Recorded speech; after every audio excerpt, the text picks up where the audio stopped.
Hello friends, आज से करीब 4000 साल पहले इजिप्ट में एक ऐसा अजूबा बनाया गया जो आज भी लोगों को चौंकाकर रख देता है। The great pyramid of Giza. 147 metre ऊंचे इस पिरामिड का वजन 6 मिलियन टन था, जो आज भी सबसे ऊंची इमारत बुर्ज खलीफा के वेट का 10 गुना है। सबसे हैरान करने वाली बात यह है कि उस समय जब तकनीक और इंजीनियरिंग का इतना विकास नहीं हुआ था, इसे बनाया कैसे गया होगा। आज की इस वीडियो में मैं आपको the great pyramid of Giza के बारे में ऐसी बातें बताऊंगा जिससे ये बात तो 100% साबित हो जाएगी कि pyramids, specially the great pyramid of Giza, man made structure तो नहीं ही है। और साथ ही ये भी बताऊंगा कि एलियंस का इन पिरामिड्स से क्या कनेक्शन है। तो बने रहिए इस वीडियो के अंत में। मैं हूं अवनीश और आप देख रहे हैं क्रेजी फैक्ट्स। फ्रेंड्स, जैसे जैसे हम इतिहास में पीछे जाते हैं, कुछ बातों का पता लगाना थोड़ा मुश्किल हो जाता है। कुछ ऐसा ही है पिरामिड्स के बारे में। वैसे तो इजिप्ट में कुल 138 पिरामिड्स हैं, लेकिन जिन 3 की बात हम आज करेंगे वे गीजा में हैं और असाधारण हैं। ये 3 पिरामिड्स राजा खुफू, राजा खफरे और राजा खफरे के सेनापति मेनकौरे की है। इन तीनों ही पिरामिड्स में राजा खुफू का पिरामिड सबसे बड़ा है, जिसे राजा खुफू ने अपने लिए बनाया था। इसे खुफू का पिरामिड या ग्रेट पिरामिड ऑफ गीजा भी कहा जाता है। चलिए फ्रेंड्स, अब जानते हैं इस पिरामिड की बनावट और उसके एलियंस से कनेक्शन के बारे में। दोस्तों, इस पिरामिड को बनाने में लगभग 23 लाख लाइमस्टोन पत्थरों का उपयोग किया गया है। हर एक ब्लॉक का वेट 2700 किलो से लेकर के 80,000 किलो तक, या यूं कहें 2.5 टन से लेकर 80 टन तक है। इस पिरामिड के बाहरी सतह पर 1,44,000 पॉलिश्ड लाइमस्टोन लगे थे, जो लगभग 8 फीट चौड़े थे। अगर हम हाईली एडवांस्ड क्रेन्स की बात करें तो ज्यादा से ज्यादा ये क्रेन्स 60 टन तक के वेट को ही उठा सकते हैं। अब तो आप समझ ही गए होंगे कि ग्रेट पिरामिड ऑफ गीजा को वंडर्स ऑफ वर्ल्ड में क्यों रखा गया है। इतना ही नहीं, जब ये पिरामिड्स बना तब इसकी हाइट 481 फीट थी, जो 19वीं शताब्दी तक सबसे ऊंचा मैन मेड स्ट्रक्चर था। इन पिरामिड्स को बनाने में 23 साल का समय लगा था, और साइंटिस्ट हेडिंगटन के कैलकुलेशन के अकॉर्डिंग देखें तो अगर 23 साल तक हजारों लेबर्स 365 दिन और 10 घंटे काम करते हैं, तो उन्हें हर दूसरे मिनट में एक पत्थर के ब्लॉक को रखना होगा, जो कि आज के मॉडर्न क्रेन्स और मशीन द्वारा भी पॉसिबल नहीं है। फ्रेंड्स, जब आज भी इन स्ट्रक्चर्स को बनाना पॉसिबल नहीं है, तो क्या ये माना जाए कि ये स्ट्रक्चर किन्हीं एलियन द्वारा बनाया गया था? और अगर बनाया गया था तो क्यों? चलिए इस वीडियो के सेकंड पार्ट में आपको बताते हैं। Orion belt theory and aliens. Friends, pyramid की ऐसी बनावट को देखकर साइंटिस्ट भी शॉक्ड हैं। उनका मानना है कि ये स्ट्रक्चर जिस एक्यूरेसी के साथ बना है, उसे आज के मॉडर्न मशीनरी और टेक्निक द्वारा बनाया जाना लगभग इम्पॉसिबल ही है।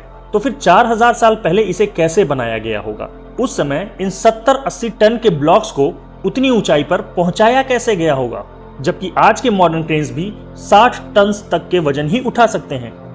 ऐसे असंभव पिरामिड को देखकर कुछ वैज्ञानिकों का मानना है कि उस समय एलियंस धरती पर आए थे और अपने साथ एडवांस टेक्नोलॉजी लाए थे।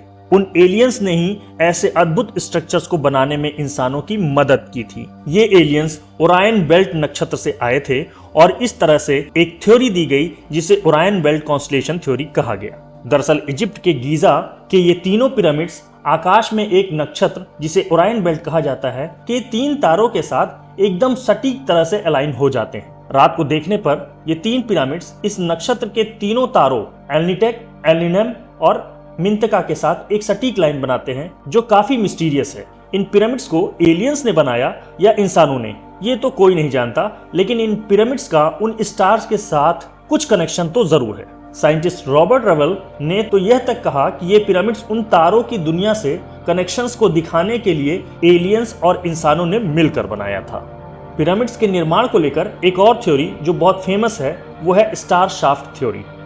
ये बात तो आप सब जानते ही होंगे कि इन पिरामिड्स को बेसिकली राजाओं की कब्रगाह के रूप में बनाया गया।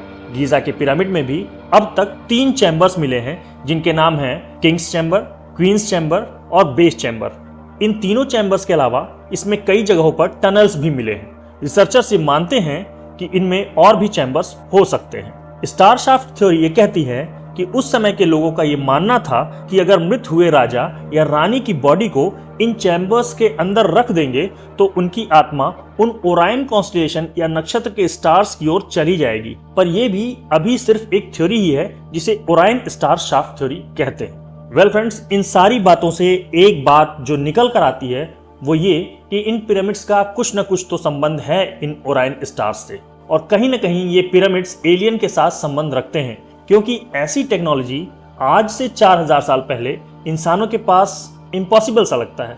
एक और बात जो इन पिरामिड्स को एलियन स्ट्रक्चर साबित करती है वो ये कि अगर अर्थ के जियोग्राफिकल सेंटर या यूं कहें कि भौगोलिक केंद्र को मेजर किया जाए तो ये ठीक वही जगह आती है जहां अभी ये पिरामिड्स बने हुए हैं। इन पिरामिड्स के चारों फेस अर्थ की चारों डायरेक्शन से इस तरह से अलाइंड हैं जैसे लगता है कि इन्हें मैग्नेटिक कंपास से सेट किया गया हो।